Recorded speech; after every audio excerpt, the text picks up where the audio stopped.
Donald Trump is panicking as Iran has rejected his ceasefire offer. Donald Trump apparently only prepared for a 4 to 5 day war against Iran, and he assumed that if the United States were to kill the Ayatollah Khamenei, that Iran would immediately want a ceasefire, and that Donald Trump would be able to declare a victory and that war would not spread throughout the region. Donald Trump was warned that his personal views that that's what would take place were wrong, and he was indeed wrong.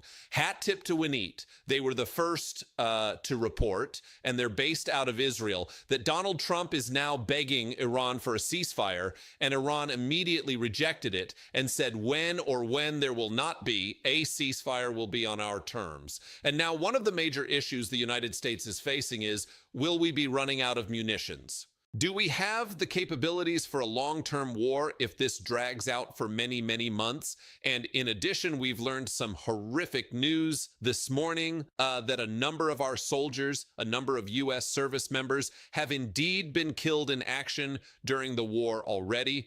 We've learned that there have been so far 3 U.S. service members killed in action.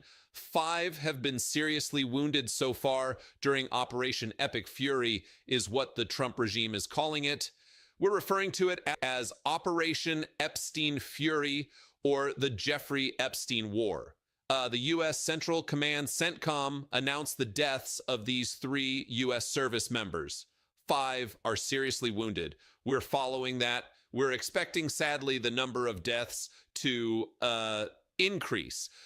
These casualties, as open source intelligence defender also notes, these casualties are likely the result of Iranian ballistic missiles and one-way attack drones that have been striking U.S. bases in Bahrain, Kuwait, and the United Arab Emirates, with some bases suffering much more serious damage than had been previously reported or announced by CENTCOM. Indeed, our government is giving false information, saying that the attacks have not been serious against our bases, only for us to learn later that they are indeed very, very serious.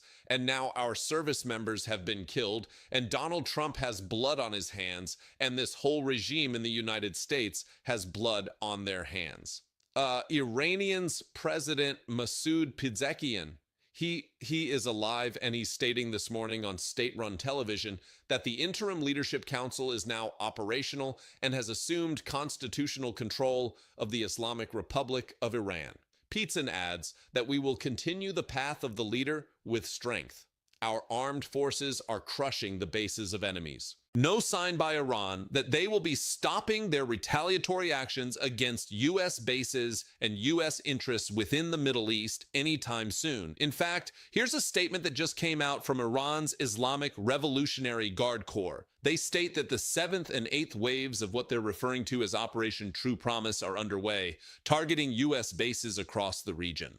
The IRGC claims that the Ali al-Salam Air Base in Kuwait has been completely disabled. They're claiming the number is 560 dead and wounded when it comes to Americans with U.S. Central Command, putting that number far less. And I do think that Iran exaggerates, but I also know that our government, the Trump regime, lies about everything. So we're going to be paying close attention to that. But the retaliation by Iran has indeed been fierce. In the central Jerusalem or central Israel area, in a city called Beit She'amish, there were at least 6 individuals killed in this central Israel area. 14 people are still missing. We expect that the death toll will be rising there with ballistic missile and other strikes by the Iranian regime. We are seeing more Iranian strikes in Bahrain. Also, an Iranian Shahed drone hit a French naval base in Abu Dhabi. Multiple explosions have been seen, and impacts from Iranian drones and ballistic missiles were reported at the Zed Port, a commercial deep water port that serves Abu Dhabi within the United Arab Emirates. You can see here Iranian reports stated that a drone struck a UAE oil platform in the Persian Gulf. And it does appear that this oil platform in the Persian Gulf has indeed been hit. And we've been seeing this in Doha. We've been seeing this in Bahrain. We've been seeing in Doha as Inkar. We've been seeing this in UAE, in all of the kind of neighboring countries. An update on the Strait of Hormuz.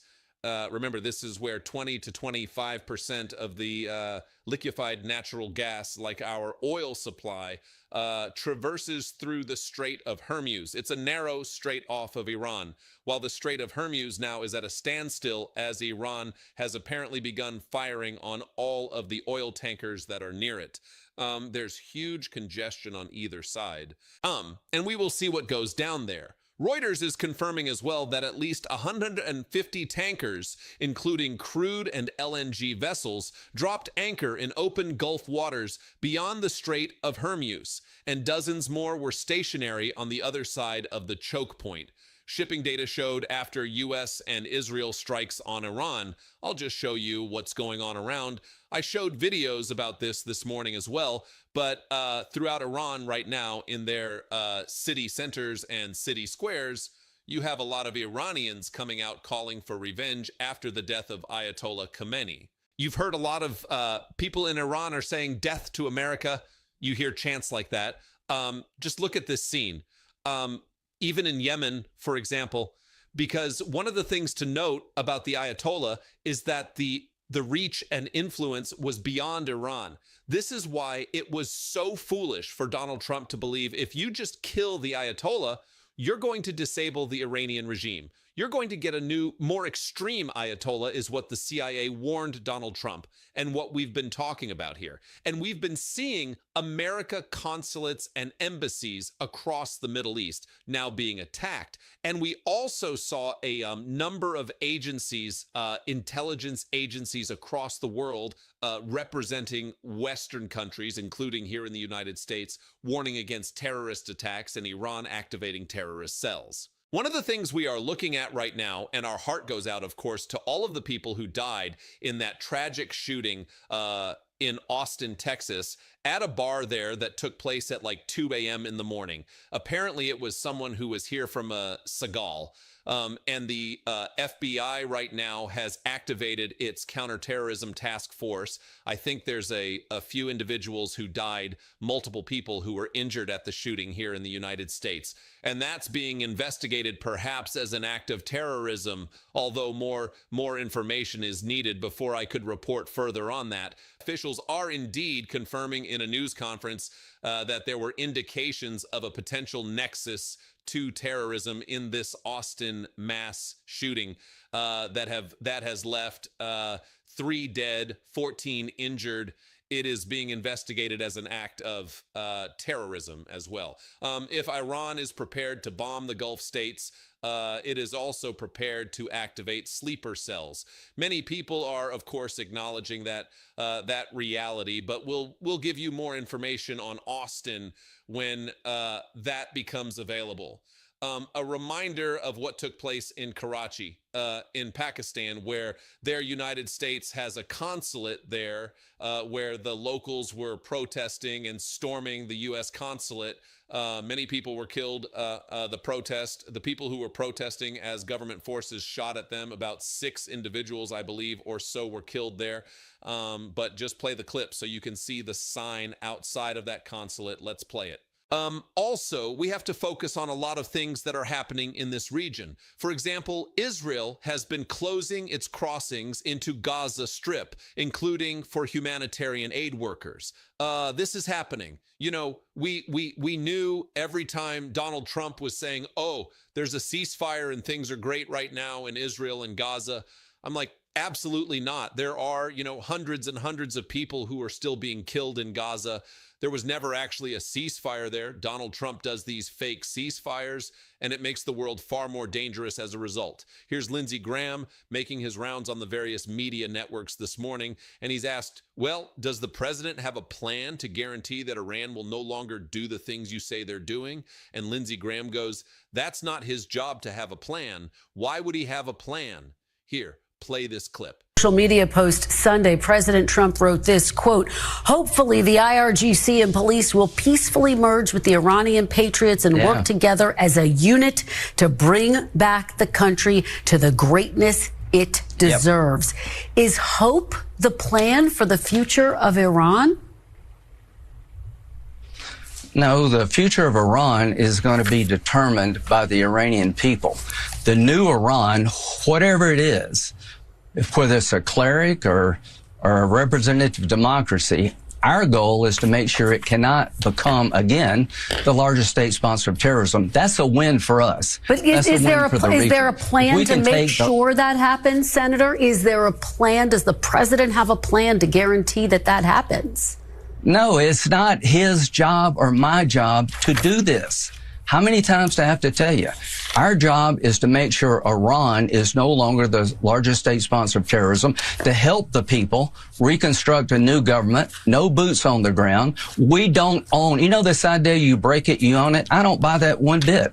It's in America's interest to make sure the Ayatollah is dead. Moving forward, in a social media post Sunday, President Trump wrote this, quote, "Hopefully, the IRGC and police will peacefully merge with the Iranian patriots and work together as a unit to bring back the country to the greatness it deserves." Is hope the plan for the future of Iran? No. Well, the future of Iran is going to be determined by the Iranian people.